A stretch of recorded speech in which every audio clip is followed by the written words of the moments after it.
പല്ല് തുടക്കം നമുക്ക് ഒരു മേൽഭാഗത്ത് ഇനാമലുണ്ട്. അതിൻ്റെ ഉള്ളിലാണ് ഡെൻറ്റീൻ എന്ന് പറയുന്ന സാധനം വരുന്നത്. അതിൻ്റെ അകത്താണ് കാമ്പ്, പൾപ്പ് എന്നുള്ളൊരു ഇതുള്ളത്. പൾപ്പാണ് പല്ലിന് ജീവൻ നൽകുന്നതും അതിലാണ് ഞരമ്പുള്ളതും. അതിലോട്ട് കേടെത്തിക്കഴിയുമ്പോൾ ഇനാമൽ കഴിഞ്ഞ് ഡെൻറ്റീൻ കഴിഞ്ഞ് പൾപ്പ് വരെ കേടെത്തിക്കഴിയുമ്പോഴാണ് നമുക്കത് വേദനയായി തോന്നുന്നതും. ആദ്യമൊക്കെ ചിലപ്പോൾ ഒരു സെൻസിറ്റിവിറ്റിയോ പൊളിപ്പോ ഒക്കെ ആയിട്ടായിരിക്കും വരിക.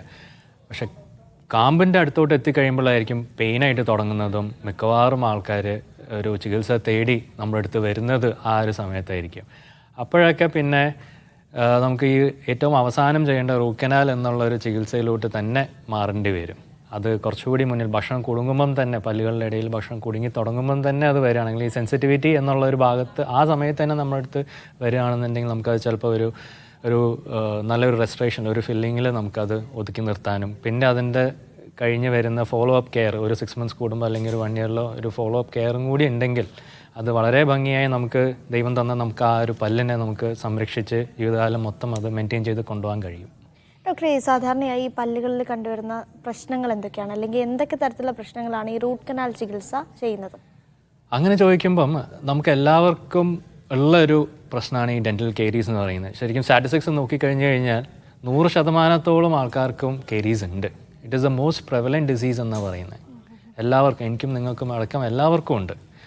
അത് നമ്മളിപ്പോഴത്തെ ഭക്ഷണ രീതി, പല്ലിൻ്റെ ഘടന, ഓരോ ആൾക്കാർക്ക് ചിലർക്കൊന്നും തീരെ കേടുണ്ടാവില്ല, പക്ഷേ അവർ പല്ല് തേക്കുന്നുണ്ടാവില്ല. പക്ഷെ മറ്റൊക്കെ ചിലർക്ക് 3-4 തവണ പല്ല് തേച്ചിട്ടും. നമുക്കൊരു പ്രേക്ഷകൻ ചേരുന്നുണ്ട്. അൻവറാണ് വിളിക്കുന്നത്, കാസർഗോഡ് നിന്ന്. അൻവർ, ചോദിക്കാം ഡോക്ടറോടാ? ചോദിക്കാം. ഡോക്ടറോട് ചോദിച്ചോളൂ. ഹലോ, പറഞ്ഞോളൂ, കേൾക്കാം. എങ്ങനെയാണ് റൂട്ട് കനാൽ വരുന്നത്? കേട്ടില്ല, ഒന്നുകൂടി പറയൂ.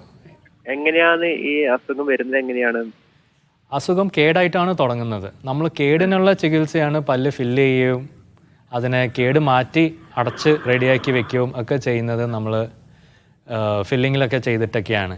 പക്ഷേ അത് അങ്ങനെ ചെയ്യാതെ അത് നിലനിന്ന് പോവുകയാണെങ്കിൽ, കേട് കൂടിക്കൂടി കാമ്പിലോട്ട് എത്തുകയാണെന്നുണ്ടെങ്കിൽ നമുക്കത് റൂട്ട് കനാൽ തന്നെ വേണ്ടി വരും. കാമ്പിൻ്റെ ചികിത്സയും കൂടി ചെയ്ത് റൂട്ട് കനാൽ ചെയ്ത് പിന്നെ അതിൻ്റെ മേളിലൊരു ഒരു ഫില്ലിങ് കൊടുത്ത് ക്രൗണിലോട്ടും ഒക്കെ മാറേണ്ടി വരും. എൻ്റെ പല്ലിന് ഇപ്പോൾ സംഭവം എന്താ വെച്ചാൽ റൂട്ട് കനാൽ ചികിത്സയിലേക്ക് തന്നെ എത്തിയിട്ടുണ്ട്. ആദ്യമൊക്കെ ചെറിയൊരു പുളിപ്പുണ്ടായിരുന്നു, പിന്നെ തണുത്ത കുടിക്കുമ്പോൾ ചെറിയൊരു പുളിപ്പുണ്ടായിരുന്നു. അതെ. പിന്നീട് ഇപ്പോ ആ ഭാഗത്തേക്ക് ഒന്നും അടുപ്പിക്കാനേ പറ്റുന്നില്ല. അതെ, അങ്ങനത്തെ ഒരു സ്ഥിതിയിലേക്ക് എത്തിയിട്ടുണ്ട്. അപ്പോ അതിന്റെ ചികിത്സ എങ്ങനെയാണെന്ന് അറിയാൻ വേണ്ടി ഞാൻ വിളിച്ചത്.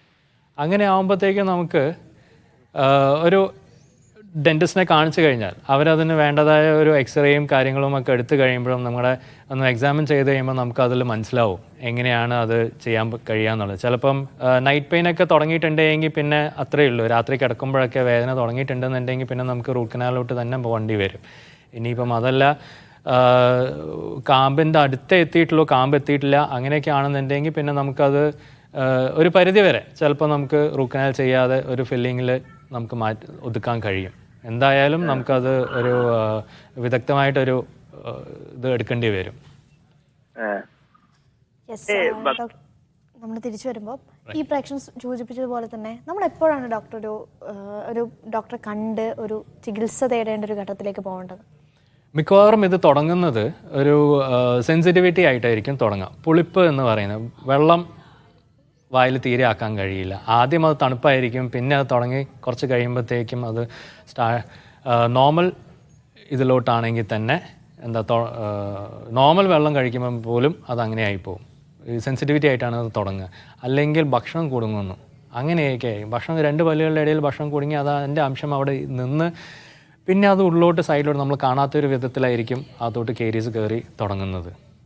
ബ്രഷ് ചെയ്തതിനെ കൊണ്ട് മാത്രം കാര്യമില്ല. ബ്രഷിങ്ങും ഫ്ലോസിങ്ങും കറക്റ്റായിട്ട് ചെയ്ത് എവിടെയെങ്കിലും ഫുഡ് കൊടുക്കുന്നുണ്ടെങ്കിൽ നമ്മളത് ഒരു വിദഗ്ധ അഭിപ്രായം തേടേണ്ടിയിരിക്കുന്നു. ഒരു ഡെൻറ്റിസ്റ്റിൻ്റെ അടുത്ത് പോയി കണ്ട് വേണ്ട ചികിത്സ എടുത്തു കഴിഞ്ഞാൽ അത് ചിലപ്പം റൂട്ട് കനാൽ വരെ എത്താതെ നമുക്കത് മെയിൻറ്റെയിൻ ചെയ്ത് കൊണ്ടുപോകാൻ കഴിയും. അപ്പം ഏറ്റവും അവസാനത്തെ ചികിത്സാ രീതിയാണ് root canal എന്ന് പറയുന്നത്. ആണ്. പല്ല് നിലനിർത്താനുള്ള വേദനയില്ലാതെ ഇൻഫെക്ഷൻ ഇല്ലാതെ പല്ല് നിലനിർത്താനുള്ള ഏറ്റവും അവസാനത്തെ ചികിത്സയാണ് റൂട്ട് കനാലും. പിന്നെ അത് കഴിഞ്ഞ് നമ്മൾ അതിനെ പ്രൊട്ടക്റ്റ് ചെയ്ത് വെക്കാൻ വേണ്ടിയിട്ട് ഒരു ഫില്ലിങ്ങും ക്രൗണും ഒക്കെ കൊടുക്കുന്നതിന് വേണ്ടിയിട്ടാണ്. യെസ്, നമുക്ക് മറ്റൊരു പ്രേക്ഷക കൂടി ചേരുന്നുണ്ട്. ജിഷിതയാണ് വിളിക്കുന്നത് കോഴിക്കോട് നിന്ന്. ജിഷിത, ചോദിച്ചോളൂ ഡോക്ടറോട്. ഡോക്ടർ, ഞാൻ ചെർപ്പശ്ശേരി ഭാഗത്തു നിന്നാണേ.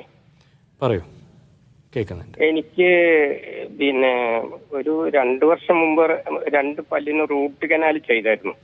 അതെ, അത് സക്സസ് ആയിരുന്നു. അന്ന് വേദനയൊന്നുമില്ല, പഴുപ്പൊന്നുമില്ല. ആ, പക്ഷെ ഇപ്പോ അതിന്റെ സമയം കഴിഞ്ഞെന്താന്ന് വെച്ചാൽ ഒരു പല്ല് ഒരു പുറം പൊളിഞ്ഞു പോന്നു, ആ, മറ്റേ പല്ലും വേദന വീണ്ടും ആരംഭിച്ചു. അപ്പൊ ഞാനൊരു ഷോക്കിന് മരുന്ന് കഴിക്കുന്ന ആളാ.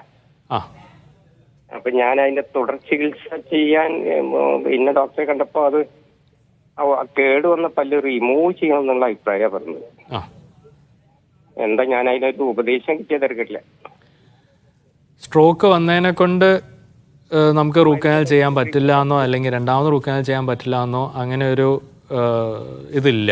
നമുക്ക് രണ്ടാമത് റൂട്ട് കനാൽ ചെയ്യാൻ പറ്റുന്നതാണെങ്കിൽ നമുക്ക് അതൊന്ന് വിദഗ്ധമായിട്ടൊന്ന് നോക്കണം.